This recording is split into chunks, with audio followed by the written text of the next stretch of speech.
1 Raja-Raja pasal 11 ayat 1 sampai pasal 12 ayat 11. Adapun Raja Salomo mencintai banyak perempuan asing, di samping anak Firaun ia mencintai perempuan-perempuan Moab, Amon, Edom, Sidon, dan Het. Padahal tentang bangsa-bangsa itu Tuhan telah berfirman kepada orang Israel, "Janganlah kamu bergaul dengan mereka, dan mereka pun janganlah bergaul dengan kamu. Sebab sesungguhnya mereka akan mencondongkan hatimu kepada Allah-Allah mereka." Hati Salomo telah terpaut kepada mereka dengan cinta. Ia mempunyai 700 istri dari kaum bangsawan dan 300 gundik. Istri-istrinya itu menarik hatinya daripada Tuhan. Sebab pada waktu Salomo sudah tua, istri-istrinya itu mencondongkan hatinya kepada Allah-Allah lain, sehingga ia tidak dengan sepenuh hati berpaut kepada Tuhan Allahnya seperti Daud ayahnya. Demikianlah Salomo mengikuti Asitoret, dewi orang Sidon, dan mengikuti Milkom, dewa kejijikan sembahan orang Amon. Dan Salomo melakukan apa yang jahat di mata Tuhan, dan ia tidak dengan sepenuh hati mengikuti Tuhan, seperti Daud ayahnya. Pada waktu itu Salomo mendirikan bukit pengorbanan bagi Kamos, dewi kejijikan, sembahan orang Moab, di gunung di sebelah timur Yerusalem, dan bagi Molok dewa kejijikan sembahan Bani Amon. Demikian juga dilakukannya bagi semua istrinya, orang-orang asing itu yang mempersembahkan korban ukupan dan korban sembelihan kepada Allah-Allah mereka. Sebab itu Tuhan menunjukkan murkanya kepada Salomo, sebab hatinya telah menyimpang daripada Tuhan, Allah Israel yang telah 2 kali menampakkan diri kepadanya, dan yang telah memerintahkan kepadanya dalam hal ini, supaya jangan mengikuti Allah-Allah lain, akan tetapi ia tidak berpegang pada yang diperintahkan Tuhan. Lalu berfirmanlah Tuhan kepada Salomo, "Oleh karena begitu kelakuanmu, yakni engkau tidak berpegang pada perjanjian dan segala ketetapanku yang telah kuperintahkan kepadamu, maka sesungguhnya aku akan mengoyakkan kerajaan itu daripadamu dan akan memberikannya kepada hambamu. Hanya pada waktu hidupmu ini aku belum mau melakukannya oleh karena Daud ayahmu. Dari tangan anak mula aku akan mengoyakkannya. Namun demikian, kerajaan itu tidak seluruhnya akan kukoyakkan daripadanya. Satu suku akan kuberikan kepada anakmu oleh karena hambaku Daud dan oleh karena Yerusalem yang telah kupilih." Kemudian Tuhan membangkitkan seorang lawan Salomo, yakni Hadad orang Edom, ia dari keturunan Raja Edom. Sesudah Daud memukul kalah orang Edom, maka Panglima Yoab pergi menguburkan orang-orang yang mati terbunuh, lalu menewaskan semua laki-laki di Edom. 6 bulan lamanya Yoab diam di sana dengan seluruh Israel, sampai dilenyapkannya semua laki-laki di Edom. Tetapi Hadad melarikan diri bersama-sama dengan beberapa orang Edom dari pegawai-pegawai ayahnya dan mengungsi ke Mesir. Adapun Hadad itu masih sangat muda. Mereka berangkat dari Midian lalu sampai ke Paran. Mereka membawa beberapa orang dari Paran, lalu mereka sampai ke Mesir kepada Firaun, Raja Mesir. Ia ini memberikan rumah kepada Hadad, menentukan belanjanya, dan menyerahkan sebidang tanah kepadanya. Hadad demikian disayangi Firaun, sehingga diberikannya kepadanya seorang istri, yakni adik istrinya sendiri, adik permaisuri Tahpanes. Lalu adik Tapanes itu melahirkan baginya seorang anak laki-laki, Genubat namanya, dan Tapanes menyapi dia di istana Firaun, sehingga Genubat ada di istana Firaun di tengah-tengah anak-anak Firaun sendiri. Ketika didengar Hadad di Mesir bahwa Daud telah mendapat perhentian bersama-sama dengan nenek moyangnya, dan bahwa Panglima Yoab sudah mati juga, maka berkatalah Hadad kepada Firaun, "Biarkanlah aku pergi ke negeriku." Lalu bertanyalah Firaun kepadanya, "Tetapi kekurangan apakah engkau padaku ini, maka engkau tiba-tiba berniat pergi ke negerimu?" Jawabnya, "Aku tidak kekurangan apapun, namun demikian biarkanlah juga aku pergi." Allah membangkitkan pula seorang lawan Salomo, yakni Razon bin Eliada, yang telah melarikan diri dari tuannya, yakni Hadadezer, Raja Zoba.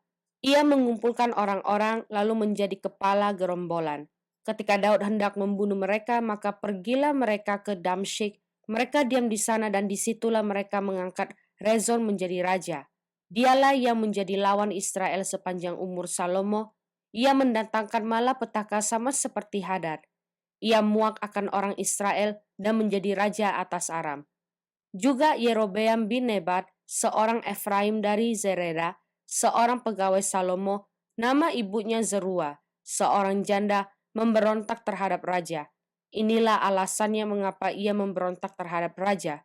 Salomo mendirikan Milo, dan ia menutup tembusan tembok kota Daud ayahnya. Yerobeam adalah seorang tangkas.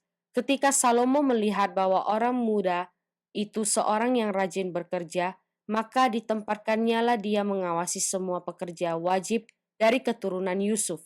Pada waktu itu, ketika Yerobeam keluar dari Yerusalem, Nabi Ahia orang Silo itu mendatangi dia di jalan dengan berselumbungkan kain baru, dan hanya mereka berdua ada di padang. Ahia memegang kain baru yang di badannya, lalu dikoyakkannya menjadi 12 koyakan. Dan ia berkata kepada Yerobeam, "Ambillah bagimu 10 koyakan, sebab beginilah firman Tuhan Allah Israel. Sesungguhnya aku akan mengoyakkan kerajaan itu dari tangan Salomo dan akan memberikan kepadamu 10 suku. Tetapi satu suku akan tetap padanya oleh karena hambaku Daud dan oleh karena Yerusalem. Kota yang kupilih itu dari segala suku Israel. Sebabnya ialah karena ia telah meninggalkan aku dan sujud menyembah kepada Asitoret, Dewi orang Sidon, kepada Kamos, Allah orang Moab, dan kepada Milkom, Allah Bani Amon, dan ia tidak hidup menurut jalan yang kutunjukkan dengan melakukan apa yang benar di mataku dan dengan tetap mengikuti segala ketetapan dan peraturanku seperti Daud ayahnya. Bukan dari tangannya akan kuambil seluruh kerajaan itu. Aku akan membiarkan dia tetap menjadi raja seumur hidupnya oleh karena hambaku Daud yang telah kupilih dan yang tetap mengikuti segala perintah dan ketetapanku. Tetapi dari tangan anaknya lah aku akan mengambil kerajaan itu dan akan memberikannya kepadamu, yakni 10 suku. Dan kepada anaknya akan kuberikan satu suku, supaya hambaku Daud selalu mempunyai keturunan di harapanku di Yerusalem, kota yang kupilih bagiku supaya namaku tinggal di sana. Maka engkau ini akan kuambil, supaya engkau memerintah atas segala yang dikehendaki hatimu dan menjadi raja atas Israel.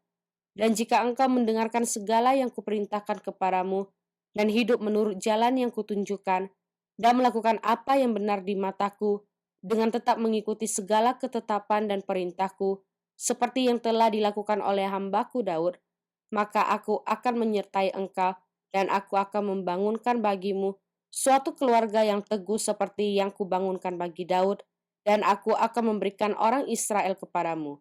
Dan untuk itu aku akan merendahkan keturunan Daud, tetapi bukan untuk selamanya." Lalu Salomo berikhtiar membunuh Yerobeam, tetapi Yerobeam bangkit dan melarikan diri ke Mesir, kepada Sisak, raja Mesir, dan di Mesirlah ia tinggal sampai Salomo mati. Selebihnya dari riwayat Salomo dan segala yang dilakukannya dan hikmatnya, bukankah semuanya itu tertulis dalam kitab riwayat Salomo? Lamanya Salomo memerintah di Yerusalem atas seluruh Israel ialah 40 tahun. Kemudian Salomo mendapat perhentian bersama-sama dengan nenek moyangnya, dan ia dikuburkan di kota Daud ayahnya. Maka Rehabeam anaknya menjadi raja menggantikan dia. Kemudian Rehabeam pergi ke Sikem, sebab seluruh Israel telah datang ke Sikem untuk menobatkan dia menjadi raja. Segera sesudah hal itu kedengaran kepada Yerobeam bin Nebat, pada waktu itu dia masih ada di Mesir, sebab ia melarikan diri ke sana dari hadapan Raja Salomo, maka kembalilah ia dari Mesir.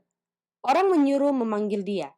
Lalu datanglah Yerobeam dengan segenap jemaah Israel dan berkata kepada Rehabeam, "Ayahmu telah memberatkan tanggungan kami, maka sekarang ringankanlah pekerjaan yang sukar yang dibebankan ayahmu, dan tanggungan yang berat yang dipikulkannya kepada kami, supaya kami menjadi hambamu."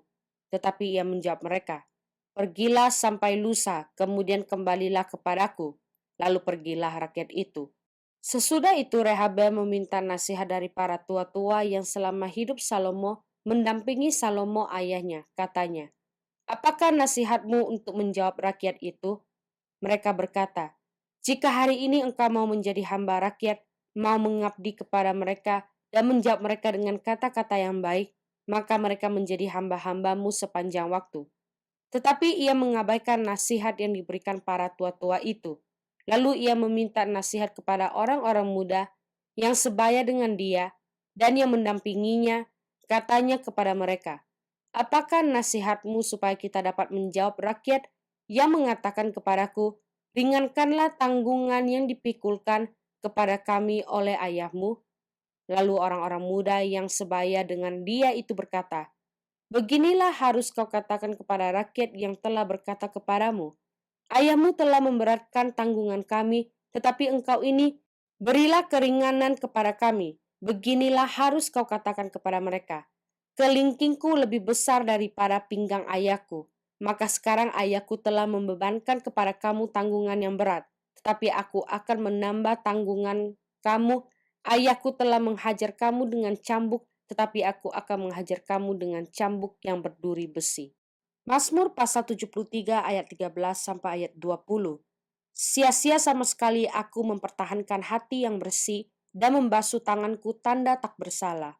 Namun sepanjang hari aku kena tulah dan kena hukum setiap pagi. Seandainya aku berkata, aku mau berkata-kata seperti itu, maka sesungguhnya aku telah berkhianat kepada angkatan anak-anakmu. Tetapi ketika aku bermaksud untuk mengetahuinya, hal itu menjadi kesulitan di mataku sampai aku masuk ke dalam tempat kudus Allah dan memperhatikan kesudahan mereka. Sesungguhnya di tempat-tempat licin, kau taruh mereka, kau jatuhkan mereka sehingga hancur. Betapa binasa mereka dalam sekejap mata, lenyap, habis oleh karena kedahsyatan. Seperti mimpi pada waktu terbangun ya Tuhan, pada waktu terjaga, rupa mereka kupandang hina. Amsal pasal 16 ayat 1 sampai ayat 2. Manusia dapat menimbang-nimbang dalam hati, tetapi jawaban lidah berasal daripada Tuhan. Segala jalan orang adalah bersih menurut pandangannya sendiri, tetapi Tuhanlah yang menguji hati. Yohanes pasal 19 ayat 5 sampai ayat 24. Lalu Yesus keluar bermahkota duri dan berjubah ungu. Maka kata Pilatus kepada mereka, "Lihatlah manusia itu." Ketika imam-imam kepala dan penjaga-penjaga itu melihat dia, berteriaklah mereka, "Salibkan dia, salibkan dia." Kata Pilatus kepada mereka, "Ambil dia dan salibkan dia, sebab aku tidak mendapati kesalahan apapun padanya." Jawab orang-orang Yahudi itu kepadanya, "Kami mempunyai hukum dan menurut hukum itu ia harus mati, sebab ia menganggap dirinya sebagai anak Allah." Ketika Pilatus mendengar perkataan itu, bertambah takutlah ia. Lalu ia masuk pula ke dalam gedung pengadilan dan berkata kepada Yesus, "Dari manakah asalmu?" Tetapi Yesus tidak memberi jawab kepadanya. Maka kata Pilatus kepadanya, "Tidakkah engkau mau bicara dengan aku? Tidakkah engkau tahu bahwa aku berkuasa untuk membebaskan engkau dan berkuasa juga untuk menyalibkan engkau?" Yesus menjawab, "Engkau tidak mempunyai kuasa apapun terhadap aku, jikalau kuasa itu tidak diberikan kepadamu dari atas. Sebab itu dia yang menyerahkan aku kepadamu lebih besar dosanya." Sejak itu Pilatus berusaha untuk membebaskan dia, tetapi orang-orang Yahudi berteriak, "Jikalau engkau membebaskan dia, engkau bukanlah sahabat Kaisar. Setiap orang yang menganggap dirinya sebagai raja, ia melawan Kaisar." Ketika Pilatus mendengar perkataan itu, ia menyuruh membawa Yesus keluar dan ia duduk di kursi pengadilan, di tempat yang bernama Litostrotos, dalam bahasa Ibrani Gabata. Hari itu ialah hari persiapan Paskah, kira-kira jam 12. Kata Pilatus kepada orang-orang Yahudi itu, "Inilah rajamu." Maka berteriaklah mereka, enyahkan dia, salibkan dia." Kata Pilatus kepada mereka, "Haruskah aku menyalibkan rajamu?" Jawab imam-imam kepala, "Kami tidak mempunyai raja selain daripada Kaisar." Akhirnya Pilatus menyerahkan Yesus kepada mereka untuk disalibkan. Mereka menerima Yesus. Sambil memikul salibnya, ia pergi keluar ke tempat yang bernama tempat tengkorak dalam bahasa Ibrani, Golgota. Dan di situ ia disalibkan mereka dan bersama-sama dengan dia disalibkan juga dua orang lain, sebelah menyebelah, Yesus di tengah-tengah. Dan Pilatus menyuruh memasang juga tulisan di atas kayu salib itu, bunyinya, "Yesus orang Nazaret, Raja orang Yahudi." Banyak orang Yahudi yang membaca tulisan itu, sebab tempat di mana Yesus disalibkan letaknya dekat kota dan kata-kata itu tertulis dalam bahasa Ibrani, bahasa Latin, dan bahasa Yunani. Maka kata imam-imam kepala orang Yahudi kepada Pilatus, Jangan engkau menulis raja orang Yahudi, tetapi bahwa ia mengatakan, aku adalah raja orang Yahudi. Jawab Pilatus, apa yang kutulis tetap tertulis. Sesudah prajurit-prajurit itu menyalibkan Yesus, mereka mengambil pakaiannya lalu membaginya menjadi 4 bagian untuk tiap-tiap prajurit 1 bagian. Dan jubahnya juga mereka ambil.